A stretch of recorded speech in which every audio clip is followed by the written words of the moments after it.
नमस्कार, आप देख रहे हैं कैपिटल टीवी का खास शो विपक्ष ऑलवेज बेदम। मैं हूं परवीन शेख।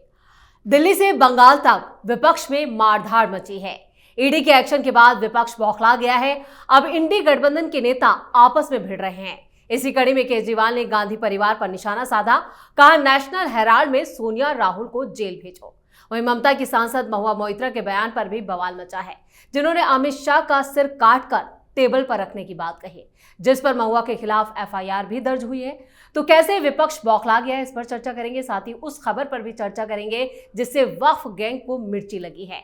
आरएसएस प्रमुख मोहन भागवत ने 3 बच्चे करने की अपील की तो मौलाना गैंग भड़क गया। सबसे पहले ओवैसी सामने आए। उन्होंने कहा कि आप हमेशा मुसलमानों को बोलते हो कि वो ज्यादा बच्चे पैदा करते हैं। आप सब महिलाओं और परिवार पर छोड़ दो। बच्चे पैदा करने के लिए आप क्यों किसी पर दबाव बना रहे हैं? इस पर चर्चा के लिए स्टूडियो मौजूद हैं कैपिटल टीवी के editor in chief doctor Manish Kumar और एग्जीक्यूटिव एडिटर राजीव कुमार। आप दोनों का बहुत बहुत स्वागत है। धन्यवाद। डॉक्टर साहब, आखिर विपक्ष में इतनी मारधाड़ क्यों मची है? क्यों नेता एक दूसरे की ही टांग खींच रहे हैं? जेल भेजने तक की बात की जा रही है। देखिए, फ्रस्ट्रेशन, विपक्ष में फ्रस्ट्रेशन इस कदर आ गया है कि उनको साफ दिख रहा है कि वो प्रधानमंत्री मोदी को हरा नहीं सकते।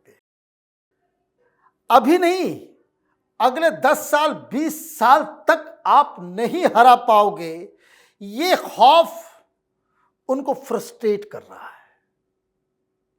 आपके पास न चेहरा है, न आपके पास कोई इस तरह की नीति है। आप घिसे पिटे चीजों को लेकर के आते हो और अचानक मालूम चलता है कि आपसे कुछ हो ही नहीं रहा। तो कोई नेता कहता है भाई मोदी चोर है, तो कार्यकर्ता कूद के कहता है कि भाई मां बहन की गालियां देता है। तो कोई महुआ मोइत्रा आ जाती है, बोलती गर्दन काट दो अमित शाह की। तो जब नेता कह रहा है कि गर्दन काट दो अमित शाह की, तो बंगाल में जब एफआईआर होगा तो क्या होगा, इसकी बात आप समझ लीजिए। जब आपके सांसद, आपके मंत्री, आपका मुख्यमंत्री, पार्टी अध्यक्ष इस तरीके की बातें करेगा, तो इसका मतलब तो साफ है कि आप लोगों को हिंसा के लिए भड़का रहे हो। और इस तरह के लोगों का पार्लियामेंट में तो कोई जगह नहीं होना चाहिए। अब विपक्ष में कुछ लोग ऐसे हैं जिनको लगता है कि अरे इसके चक्कर में तो हम बर्बाद हो जाएंगे, अपना रास्ता अलग करो। तो केजरीवाल तो चतुर चालाक आदमी है, तो अपने आप को कांग्रेस से अलग कर रहा है। सब लोग अपने अपने हिसाब से रणनीति बना रहे हैं। वो जो ढकोसला ये कुछ कांग्रेसी पत्रकारों के द्वारा इंडी गठबंधन बनने के बाद कितने नाच रहे थे सब लोग कि सारा विपक्ष इकट्ठा हो गया, सारा विपक्ष इकट्ठा हो गया। बहुत सारे यूट्यूब चैनल में चल रहे हैं आजकल, जो हर 2 महीने में मोदी सरकार गिरवाते हैं, हर 2 महीने में योगी को सैक करवाते हैं। यही धंधा है ना उनका। कभी जनता जो है मोदी के खिलाफ गई, मोदी के खिलाफ गई। तो ये जो फ्रस्ट्रेशन है वो अपनी गलतियों की वजह से, अपनी कमियों की वजह से, आपकी राजनीति की मैच्योरिटी की वजह से, आप ये 24/7/365 डेज राजनीति करने वाली पार्टी से आप भिड़ नहीं सकते। तो आप गाली गलौज, हिंसा और भड़काने के काम में जुटे हुए हो। बिल्कुल, विपक्ष की राजनीति कुंद होती जा रही है। लेकिन जो विपक्ष अब तक वोट चोरी पर एकजुटता की बात कर रहा था, वो कैसे एक्सपोज हो गया राजीव सर? देखिए, विपक्ष एकजुट है ही नहीं और हो भी नहीं सकता, क्योंकि विपक्ष में बैठी हुई पार्टियां कभी एक साथ चुनाव नहीं लड़ती। जब चुनाव एक साथ नहीं लड़ोगे तो जब एक दूसरे के आमने सामने कभी न कभी होना है तो एकजुट कैसे रह सकते हो? एक दूसरे के आमने सामने होना है। जैसे भारतीय जनता पार्टी का गठबंधन है, एक एनडीए बना हुआ है और एनडीए एक दूसरे के साथ कोऑर्डिनेशन से बना है और एक दूसरे के साथ चुनाव भी लड़ता है। अगर बिहार में एनडीए है तो चिराग पासवान है साथ में, नीतीश कुमार है साथ में, मांझी साथ में है, तो ये सब केंद्र में भी साथ में है। अगर तमिलनाडु में, अगर उसके अलावा जाएं आंध्र प्रदेश में, तो वहां भी सरकार में गठबंधन में शामिल है एक दूसरे के साथ, और टीडीपी केंद्र में भी शामिल है। वो हर स्टेट में ऐसे ही है। अगर महाराष्ट्र में एनडीए है तो वहां भी सारी पार्टियां केंद्र में भी शामिल है, राज्य में भी शामिल है, एक दूसरे के खिलाफ चुनाव लड़ने के लिए नहीं है। लेकिन विपक्ष में बैठी हुई पार्टियां ये दिखाने की कोशिश करती है, ये लोगों को भ्रमित करने की कोशिश करती है कि अगर हम अकेले भारतीय जनता पार्टी से या फिर एनडीए से नहीं लड़ सकते हैं तो मजबूत कैसे दिखेंगे। इसीलिए मजबूत दिखने के लिए एक प्लेटफॉर्म पर आ जाओ, और जब आपको एक दूसरे से लड़ना हो तो फिर एक दूसरे के खिलाफ आरोप प्रत्यारोप लगाओ। विपक्ष में ऐसी ही स्थिति है। इंडी अलायंस बनेगी कैसे? अगर केरल में वामपंथी पार्टियां कांग्रेस के खिलाफ चुनाव लड़ रही है तो दोनों एक साथ कैसे आ सकते हो? अगर पश्चिम बंगाल में ममता बनर्जी कांग्रेस आमने सामने है, वामपंथियों को तो ममता बनर्जी देखना नहीं चाहती है, तो ऐसे में एक दूसरे के साथ कैसे आओगे? अगर अरविंद केजरीवाल को लगता है कि आगे कुछ समय के बाद पंजाब में तो कांग्रेस से लड़ना है, तो अभी से माहौल नहीं बनाएगा, तो वहां पर जब पंजाब में जाएगा लोग कंफ्यूज होंगे कि कांग्रेस को वोट दें या केजरीवाल को वोट दें, दे तो मोदी के खिलाफ ही रहे हैं। तो वहां भी एंटी मोदी या एंटी बीजेपी वोटर हैं, वो कंफ्यूज ना हो, इसीलिए सबसे ज्यादा अब केजरीवाल आक्रामक होंगे पंजाब चुनाव से पहले, और फिर उसी मोड में आ जाएंगे कि भाई देखो हमारे खिलाफ कार्रवाई हो रही है, हम बड़े पीड़ित हैं, मोदी सरकार हमारे खिलाफ पड़ी हुई है, हमारे पीछे पड़ी हुई है, कांग्रेस वाले तो नहीं कर रहे। तो कांग्रेस में ये जो कांग्रेस के तथाकथित युवराज, तथाकथित राजमाता, ये सोनिया गांधी, राहुल गांधी, ये सब ईडी के चंगुल में फंसे हुए थे, लेकिन कहने के लिए इनके ऊपर छापेमारी नहीं होती, ये जेल नहीं जाते। तो केजरीवाल वही मोड में आ गया जो पहले दिल्ली चुनाव से पहले आया हुआ था, और इसलिए ये सब एकजुट हो ही नहीं सकते, ड्रामा कर सकते हैं, और यही बात इनको फ्रस्ट्रेशन के लेवल तक पहुंचाती है, क्योंकि इनको लगने लगा है चुनावी मैदान में हार तय है। तो जब लोगों को, किसी भी व्यक्ति को लगने लगता है कि अब हम सामान्य तरीके से, जो सही तरीका दिखाया गया है, उससे जीत की तरफ नहीं बढ़ सकते, तो उसकी जुबान गंदी होती है, वो फिर हिंसा का सहारा लेता है, चिड़चिड़ा होता है, गुस्सा में आता है। जैसे राहुल गांधी का दिमागी संतुलन आजकल खराब है, ममता बनर्जी उसी रास्ते पे चल रही है, उनके सांसद विधायक उसी रास्ते पे चल रहे हैं। तो इन लोगों को पहले भारतीय जनता पार्टी के खिलाफ बोलेंगे, और महुआ मोइत्रा जो बात कर रही है अमित शाह के बारे में, वही बात कल होके वो राहुल गांधी के बारे में बोलेगी, क्योंकि ममता बनर्जी तो कहेंगी कि अभी बंगाल में चुनाव के समय कांग्रेस भी हमारी विरोधी पार्टी है, और वो ये नहीं कहती राहुल गांधी की तरह कि अधीर रंजन चौधरी का मुंह सील दो कि नहीं, ममता बनर्जी के खिलाफ ज़्यादा आक्रामक नहीं होंगे। उनके पार्टी के नेता तो राहुल गांधी के खिलाफ भी बोलेंगे और कांग्रेस के नेताओं के खिलाफ भी बोलेंगे। तो जो इन लोगों ने तरीका अपनाया है, कुछ समय के बाद भारतीय जनता पार्टी तो अपने रास्ते पर चलेगी, ये आपस में ही लड़ना शुरू करेंगे, एक दूसरे के खिलाफ सबूत देंगे, गवाह तैयार करेंगे, और एक दूसरे को गालियां भी देना शुरू कर देंगे। यानी विपक्षी एकता का चोला पूरी तरह से उतर चुका है। लेकिन डॉक्टर साहब, आरएसएस प्रमुख मोहन भागवत का एक बयान आया जिसमें उन्होंने अपील की 3 बच्चों की, लेकिन इस पर सबसे ज्यादा मिर्ची ओवैसी को क्यों लग रही है? भाई ओवैसी साहब को कहना चाहिए कि मुसलमान भी 3 बच्चे करें, 2 बच्चे करें। आप सवाल उठा रहे हो कि मोहन भागवत होते कौन है ये सब बात करने वाले जी। भाई आप लोग तो जितने भी जनसंख्या निवारण योजनाएं निकली उसके विरोध में खड़े हो गए। भाई खड़े हुए ना, ये जरूरी इसलिए है कि आप देखिए संबल की रिपोर्ट आई है, तमाम जगहों पे हिंदूज 200 जिलों में माइनॉरिटी में चला गया इस देश में, जबकि आजादी के बाद हिंदुस्तान हिंदुओं के लिए बना था, मुसलमानों के लिए पाकिस्तान बना था। लेकिन मुस्लिम कुछ रह गए यहां पे, रह गए ठीक है, लेकिन हिंदुओं की संख्या कम होगी तो आगे फिर बंटवारा होगा, तो ओवैसी बचाएंगे या ओवैसी उसके साथ खड़े हुए कि भाई मुसलमानों के लिए अलग देश चाहिए। ये तो दुनिया भर में कोई इसमें कोई आइडियोलॉजिकली लोडेड बात में नहीं कर रहा, इंपिरिकली प्रूवन फैक्ट में बता रहा हूं कि जिस जगह पे मुस्लिम 30% से ज्यादा होता है वो अलग राज्य की मांग करता है, अलग देश की मांग करता है।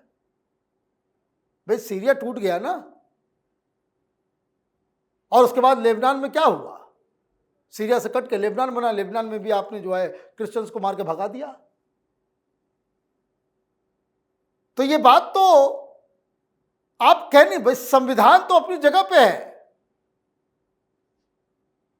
लेकिन जो किसी समाज का रहनुमा है वो तो सही बात करेगा, और आपको ध्यान भटकाना है जनसंख्या के मसले पे। जो दूसरी बात उन्होंने कही उस पर आपने कोई कमेंट नहीं किया। उन्होंने हिंदू मुसलमान की एकता की बात की, दुकान ही तुम्हारा बंद हो जाएगा, ये सारे मौलवी मौलाना इनकी दुकानें बंद हो जाएगी। जो फॉर्मूला कि कैसे हिंदू मुसलमान, भाई क्या कहा उन्होंने कि जो मुसलमान हैं वो यहाँ के, वो यहीं के, कहीं बाहर जाने की जरूरत नहीं, उनको बाहर भेजने की आवश्यकता नहीं है, लेकिन जो हैं वो कैसे एक साथ यूनिटी में रहें उसका वो फॉर्मूला बता रहे हैं। उस पर आपका ध्यान नहीं गया, क्योंकि तुम्हारी दुकान बंद हो जाएगी। तो उन्होंने बहुत अच्छी अच्छी बातें कही, कुछ पत्रकारों के लिए भी कह दिया। वो पत्रकार जो बड़े बड़े आंख दिखा करके आए मोदी गए, 2 महीने के बाद मोदी की सरकार जाएगी, कुछ बड़ा होने वाला है, मोदी का इस्तीफा होगा, रिटायरमेंट होने वाले हैं। तो हर बार होता क्या है कि ये एक ट्रेंड है, ट्राई टू अंडरस्टैंड दिस, कि जब भी कोई इंपॉर्टेंट चुनाव होता है जी, कोई भी कहीं कही हुई बात आरएसएस के किसी फंक्शनरी के द्वारा, ये लोग माइक्रोस्कोप लगा कर बैठे रहते हैं कि कहाँ कोई आदमी हंसी मजाक में भी की गई कोई बात, उसको लेकर के वो ऐसे खींच देंगे। तो 75 साल की बात कर दी, 75 साल के बाद मोदी का इस्तीफा होगा। कितने लोग नाच रहे थे, खुश हो रहे थे। और एक फ्रस्ट्रेटेड जनता है देश के अंदर में जो मोदी से पूरी तरह से त्राहिमाम है, उसको लगता है कि हाँ अब ये खत्म होगा। अरे भगवान, मोदी को मत हटाना, गलती से अमित शाह आ गए या योगी आ गए, बहुत दिक्कत हो जाएगी। इन लोगों को दिक्कत होगी जो लोग ये थ्योरी को आगे बढ़ा रहे हैं। मोदी हैं तो खुश रहो, अदरवाइज ये एडवेंचरिज्म मत करना, क्योंकि तुम्हारे हैसियत में नहीं है कि आप चुनाव हरा सको। तो ये सारी कवायद भागवत जी ने इस तरीके से की कि चुनाव से पहले, बिहार में इंपॉर्टेंट चुनाव होने वाले हैं, जो तमाम मुद्दे हैं, चाहे वो हिंदू मुसलमान का हो, चाहे वो काशी मथुरा का हो, और चाहे वो जनसंख्या का मसला हो, चाहे वो रिटायरमेंट का मसला हो, सारी चीज़ों पे उन्होंने खरी खरी बातें कह दी कि ताकि ये कंफ्यूजन क्रिएट करने वाले अफवाह गैंग को फिर कोई मसाला ना मिले। बिल्कुल, यानी आरएसएस और बीजेपी पर कोई भी वार करने से विपक्ष पीछे नहीं हटता। लेकिन यहाँ पर क्या मोहन भागवत ने सीधे तौर पर मुसलमानों की राजनीति करने वालों पर बड़ी चोट की है? देखिए, मुसलमानों की राजनीति करने वाले से डॉक्टर भागवत को कोई लेना देना नहीं है, क्योंकि भारतीय जनता पार्टी और राष्ट्रीय स्वयंसेवक संघ, ये दोनों अलग अलग तरीके से काम करती है। भारतीय जनता पार्टी राजनीति करती है और राष्ट्रीय स्वयंसेवक संघ सांस्कृतिक विरासत को बचाए रखने के लिए उस राजनीति में सहयोग करती है, क्योंकि किसी भी देश की सांस्कृतिक विरासत हो, धर्म हो, मजबूती से तभी रह सकता है जब तक कि उसको सत्ता का संरक्षण मिलता है। सत्ता का संरक्षण कमजोर हुआ तो फिर विरासत कमजोर, सांस्कृतिक बिखराव और उसके साथ धर्म भी कमजोर होना शुरू होता है। ये भारत में भी देखने को मिलता है। भारत में ये मुसलमान, इतनी संख्या में मुसलमान, क्या ये कन्वर्ट हुए या कन्वर्ट करवाए गए? क्या आक्रांताओं के कारण हुए या फिर अपने आप कोई धर्मोपदेशक आया, वहां से सूफी संत का जखीरा आया और वो लोग मिलजुल कर यहां पर प्रचार किए और उसी से धर्म परिवर्तन हुआ? ये तो उसी के कारण हुआ है, क्योंकि लगातार 7वीं शताब्दी के बाद से, मोहम्मद बिन कासिम के समय से, मोहम्मद बिन कासिम आया और उसके बाद लगातार भारत पर हमले हुए और फिर दिल्ली सल्तनत यानी कि गौरी के समय से लेकर इधर मुगलिया काल तक इन लोगों ने दिल्ली पर कब्जा किया, आसपास के क्षेत्रों पर कब्जा किया और ऐसी व्यवस्थाएं बनाई जिसमें लोगों ने कहना शुरू कर दिया कि भारत के ऊपर इस्लामिक राज्य है, भारत के ऊपर मुसलमानों का शासन है, जबकि पूरा लगभग दक्कन से दक्षिण का इलाका ये इन लोगों के कब्जे में कभी नहीं रहा। शिवाजी भी हमेशा चैलेंज करते रहे और इधर राजस्थान के क्षेत्रों में कई राजवाड़े इनका विरोध करते रहे, लेकिन एक छोटे से क्षेत्र में इन लोगों ने शासन किया और भारत में इस्लाम को मानने वाले की जनसंख्या ऐसी बढ़ी कि पूरा ये हिंद क्षेत्र जो था वो 3 टुकड़ों में बट गया। उस समय 2 टुकड़े और उसके बाद आज 3 टुकड़े हैं। ये मुसलमानों की जनसंख्या की बात हो रही है और डेमोग्राफिक चेंज की बात हो रही है। ये मुसलमानों की जनसंख्या अभी के भारत में है, लेकिन ये लोग नहीं देखते कि 75-78 साल पहले यही भारत पाकिस्तान भी था और बांग्लादेश भी था, और इस पूरे बड़े क्षेत्र में कुछ क्षेत्रों में मुस्लिम जनसंख्या बढ़ी और एक अलग देश बना पाकिस्तान। फिर उसी से ये बांग्लादेश भी उसी में था, ईस्ट पाकिस्तान। तो इन लोगों ने एक क्षेत्र तो हड़प लिया, उसके बाद भारत में जो बचे हुए मुसलमान हैं जो यहां पर रह गए, क्योंकि इन लोगों को जब जिन्ना ने डायरेक्ट एक्शन डे मनाया, जो घोषणा की, पाकिस्तान की मांग शुरू की, तो हिंदुस्तान के किसी भी ऐसे कोने से आवाज नहीं उठ रही थी कि नहीं हमको पाकिस्तान नहीं चाहिए, चाहे उत्तर प्रदेश हो या केरल हो, जबकि ये जानते थे कि हम पाकिस्तान नहीं जाने वाले हैं। फिर भी वैसी स्थिति में भारत में डेमोक्रेसी अपनाई गई, सेकुलर बातें की गई, और उसके बाद भी ये डेमोक्रेसी को कैसे इन लोगों ने बदला, डेमोग्राफिक तरीके से डेमोग्राफिक चेंज कर दिया गया। अलग अलग क्षेत्रों में धीरे धीरे ये शहरी क्षेत्रों में एकजुटता दिखी, वहां संख्या बढ़ी, जनसंख्या बढ़ी, और इन लोगों ने मान लिया कि आगे ये डेमोक्रेसी जो भारत की है, उस डेमोक्रेसी में first pass the post system में जितनी जनसंख्या होगी उतना रिप्रेजेंटेशन होगा। तो अभी की राजनीति जो चल रही है भारतीय जनता पार्टी की, जैसा डॉक्टर साहब ने कहा 200 जिलों में हिंदू अल्पसंख्यक, अब 200 जिलों में धीरे धीरे अल्पसंख्यक होगा, और उसके बाद 50% मुस्लिम आबादी वाले जिलों की संख्या बढ़ेगी, लोकसभा क्षेत्रों की संख्या बढ़ेगी। तो भारतीय जनता पार्टी तो 200-300 लोकसभा क्षेत्रों में अपना उम्मीदवार ही नहीं खड़ा कर पाएगी, क्योंकि वहां ये लोग कभी वोट ही नहीं दे सकते हैं। तो इसलिए डॉक्टर भागवत ने कहा कि या तो बैलेंस बनाओ, या तो तुम नीचे आओ, स्थिरता लाओ, ग्रोथ रेट कम करो, या फिर हिंदुओं को भी ये चैलेंज स्वीकार करना चाहिए कि हमें भी एक बैलेंस रखना चाहिए, ऐसी स्थिति ना हो जाए जैसे यूरोप के कई देशों में हो गया, चीन में भी हो गया ये 1 चाइल्ड पॉलिसी को लेकर। तो हिंदुओं की वो स्थिति ना हो जाए, हम एक एक करते रहें और उधर 5-10 होता रहे, तो इससे समस्या इन लोगों को हो रही है। अगर डॉक्टर भागवत ने 3 बच्चों की बात की तो ओवैसी को तो नहीं कहा कि तुम 1 बच्चा पैदा करो, उन्होंने ये तो नहीं कहा अब मुसलमानों को 1 बच्चा पैदा करना चाहिए, हिंदुओं को 3 बच्चा पैदा करना चाहिए। अगर अपनी सांस्कृतिक विरासत को सुरक्षित रखने के लिए, अपनी मजबूती के लिए कोई बात कह रहा है तो ओवैसी को दिक्कत क्यों होनी चाहिए? क्योंकि इसने आज तक तो ये नहीं कहा, जब समाजवादी पार्टी का विधायक कह रहा है कि उत्तर प्रदेश में डेमोग्राफिक चेंज हो रहा है और अगले 20-30 सालों के बाद भारत में उत्तर प्रदेश भी वो राज्य होगा कि यहां पर मुख्यमंत्री केवल मुसलमान होगा, जैसे कश्मीर में होता है। ये सारी बातें जो चल रही थी तो आप चुपचाप बैठे थे। आपने एक इस्लामिक किलाबंदी बनाकर रखी है हैदराबाद के अंदर, और वहां से लगातार सांसद बनते हो। अगर तुम्हारी औकात है तो दिल्ली से आकर चुनाव लड़के दिखाओ, किसी दूसरे जगह पर चुनाव लड़के दिखाओ, तो वहां पर चुनाव लड़ोगे जहां 60% मुसलमान है, 65% मुसलमान है। तो इसलिए डॉक्टर भागवत देर से आए हैं, बहुत दिन के बाद इन्होंने ऐसे कठोर बातें की है जिसमें यह भी कहा कि हम संघ के किसी कार्यकर्ता को रोकते नहीं हैं कि काशी और मथुरा के लिए आंदोलन करे। इन्होंने ही पहले कह दिया था कि इन आंदोलनों से संघ का कोई लेना देना नहीं है। मतलब ये 100 साल संघ का हुआ है और संघ भी ये मजबूती से समझ रहा है ऊपर से नीचे तक के कि हिंदुस्तान में पॉलिटिक्स और व्यवस्थाएं किस दिशा में चलनी चाहिए।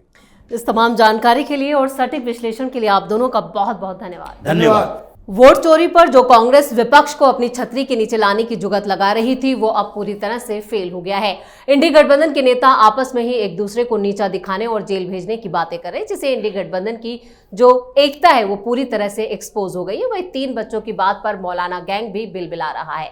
सबसे ज्यादा मिर्ची ओवैसी को लगी है, जो बीजेपी और संघ पर सवाल उठाने के लिए सबसे पहले मैदान में उतर गए। यानी जितना विपक्षी नेता चिल्लाएंगे उतना ही उनकी समस्याएं और बढ़ने वाली हैं। इस खास शो में इतना ही। वीडियो कैसा लगा कमेंट करके अपनी राय जरूर दें। वीडियो को लाइक करें, शेयर करें और कैपिटल टीवी को सब्सक्राइब जरूर करें। धन्यवाद।